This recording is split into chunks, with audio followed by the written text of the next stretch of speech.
S kitkom v svet pravljic.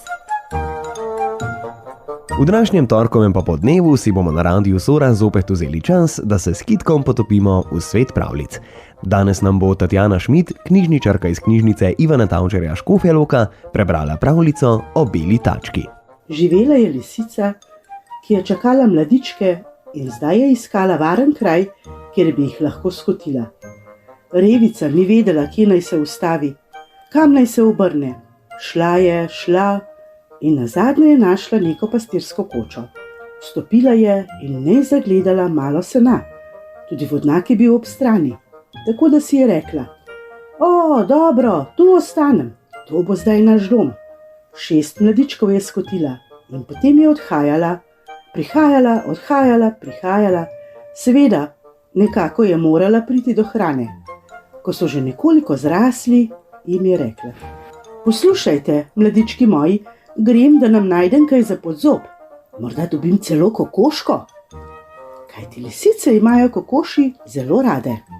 Ja, mama, zelo smo lačne, so prosile male lisičice. Dobro, potem me poslušajte. Zaprla bom vrata. Če bo kdo potrkal, mu nikar ne odprite. Nikomur ne odprite. Če že hočete, potem recite: "Odpremo ti, ampak najprej nam pokaži svojo belo tačko." Kajti poglejte, moja sprednja tačka je bela in samo, če boste videli tako tačko, potem lahko odprete. Povem vam, povsod naokrog so volkovi in ne bi rada, da vas kateri požre. Potem je šla v dolino, šla sem, šla tja, vse kurnike je obhodila, ko sem kokošim je pogledala. Medtem pa je mimo kočice res prišel volk.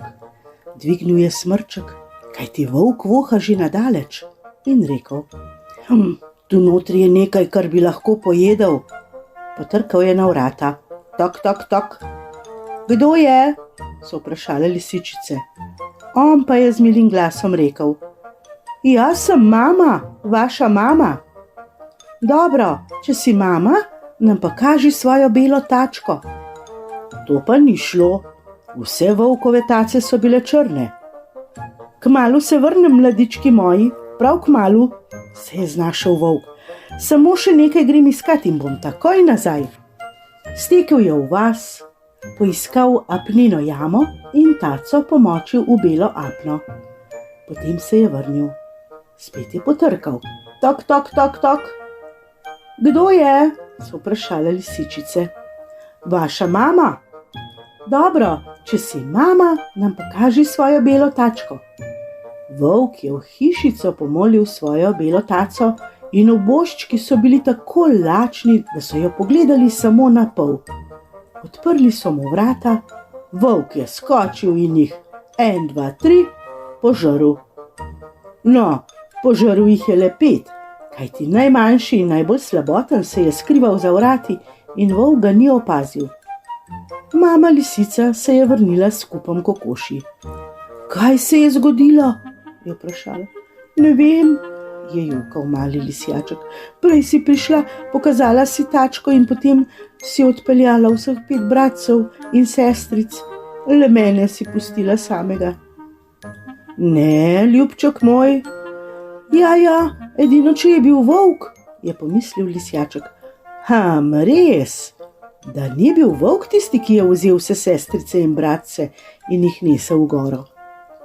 Zdaj je lisica pustila vse svoje kokoši. Stekla je, iskala, dokler ni za nekim deblom našla volka. Ležal je in spal. "Glej, kako spi," je rekla lisica. "Najbrž jih je pojedel." "Seveda, saj se vidi, da jih je pojedel. Tako napihnen je, tako debel, ni čudno, da spi."